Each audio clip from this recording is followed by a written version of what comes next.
So Halloween Kills just came out and I've seen the movie 3 times now, and I like this movie.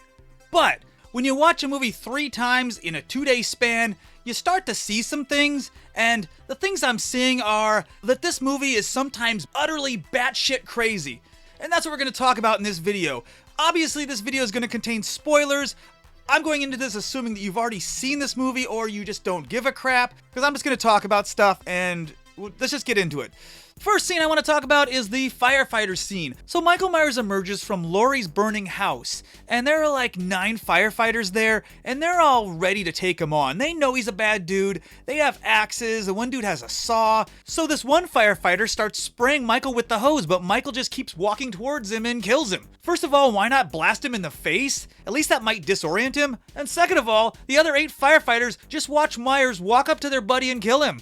Like, what the fuck are you guys waiting for? Just surround his ass. They do finally attack him, but they do it one at a time like they're in a bad ninja movie. This is how it goes. You attack me one at a time, and I knock you out with a single punch, okay?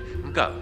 Judo, chop. Alright, so Haddonfield Memorial Hospital has a lot of problems. The hospital keeps bodies in this room with a big open window. To make matters worse, they just leave some of these fully naked bodies uncovered in full display to anyone in the hallway. Like, nobody on the staff seems remotely concerned that a teenage girl is just staring at some dead dude's dong.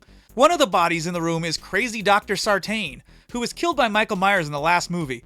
They zoom in on his toe tag and it says, "Place of Death, Izmir, Turkey." Damn, I knew Laurie lived out in the middle of nowhere, but this is taking it a bit far. Okay, look, I get that the prop master probably goofed and thought it said place of birth. For the record, Izmir, Turkey is the birthplace of the actor who played Dr. Sartain.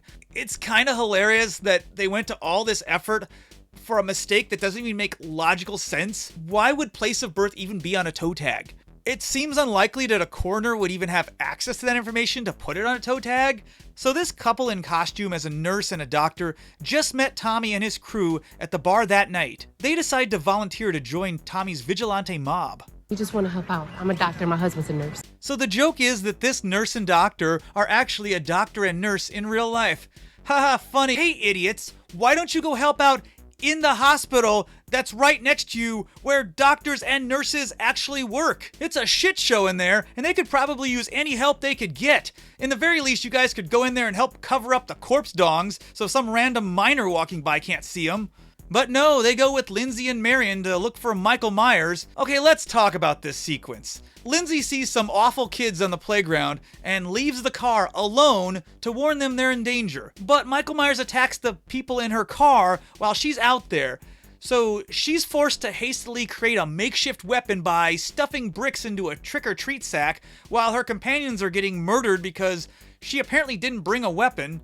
Nurse Doctor jumps out of the car with one of the guns and goes somewhere, while Michael is leaning into the car and stabbing Marion to death for like 6 full seconds, and she's still missing in action while her husband is desperately trying to choke out Michael. But Nurse Doctor waits until they're both dead before coming back with the gun, and then kind of accidentally shooting herself in the face. Wow, covering up corpse dongs suddenly doesn't seem so bad now, does it?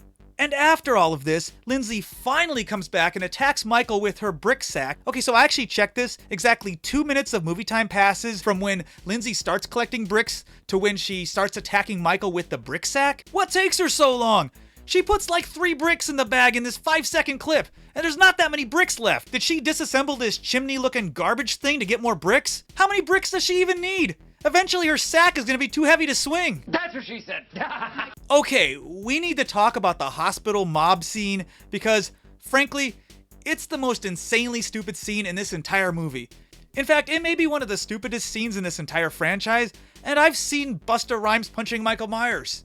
So the other sanitarium inmate who survived the bus crash from the last movie shows up at the hospital. Tommy and a bunch of other people are certain that he's Michael Myers, even though earlier in the movie, Tommy was clearly watching the news report where they showed both inmates' faces, and he was looking right at the TV when they showed Michael's face. Also, this guy does not look like the type of guy that could single-handedly take down 9 firefighters at once. I honestly think the water hose alone would have knocked this guy out. So Tommy and this mob of idiots start chasing this poor guy through the hospital, which is already going through chaos. There are seemingly hundreds of people in this mob. Tommy assaults a police officer in front of the other police and nobody gives a shit. And the makeup of this mob is absolutely bonkers. First of all, there's this doctor who runs right into Lori. You got this clumsy bitch. This doctor just plows through Karen right in front of this cop. And here's another doctor and like 2 hospital staff members. And in my favorite, this one patient. Watch this dude, seriously. Excuse me? What was that?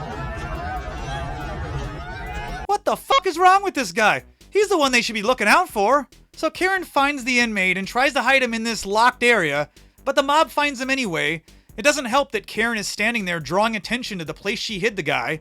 And now we have a 3rd doctor leading the charge. Shouldn't you be helping patients? Or did you just bring your patient with you? And then this doctor starts smashing the window on the door to get in. Hey, first of all, shouldn't you be helping patients? Second of all, don't you have keys? And third, this is the place you work. You're literally vandalizing your workplace. Anyway, the unknown inmate guy ends up jumping out of the window. But the real question is, why does Haddonfield have such a huge hospital? This dude has 2 floors above him, then falls from what I believe is the 6th floor. Okay, so isn't Haddonfield supposed to be a small town? How does it warrant such a massive facility? Okay, so let's talk about Lonnie for a second. They talk him up throughout this whole movie as if he's one of the great survivors along Tommy and Marion and Lindsay. They even create this whole flashback scene to reveal the horrifying encounter he had with Michael Myers that haunts him to this day, where Michael Myers walks up to him for a second and then totally leaves him alone. He doesn't get chased. He's not assaulted or harmed in any way. He's infected your family. He's infected my family with grief and fear for 40 years. Really, Cameron? He's infected your family with grief and fear for 40 years? Her husband's dead. Her mom is lying in a hospital bed because her guts almost got sliced out. At most, your dad shit his pants. I came face to face with this asshole when I was a kid. He creeps, he kills, he goes home. Oh, cool. Did you gather all that intel when your face was buried in the sidewalk? And finally, we have the whole Michael Myers mob beatdown scene. And I love this scene. But if you watch it closely, there's some hilarious shit. Tommy has recruited all these randos to join him in taking down Michael Myers, so they all went home and armed themselves. What do we have here? Gun, that's cool. Wrench, crowbar, solid choices. 2x4s, okay. Cricket bat, sure. Hockey stick, why not? Pool cue, I don't know about that. Really? Do none of these people own an axe or a katana or some shit? And then you have this lady who brings a fucking iron. So my favorite person in this whole mob is this one guy that hangs out in the background the whole time. Like every time they show this guy in the background, he's doing this fighting game stance where he's just bobbing back and forth. I don't think he actually even attacks Michael this whole scene. And then Iron Lady just stands back there the whole time like contemplating her choices. But yeah, that's Halloween Kills. Subscribe if you like this video and you want to see other horror stuff. Whatever. Later, Danger Seekers.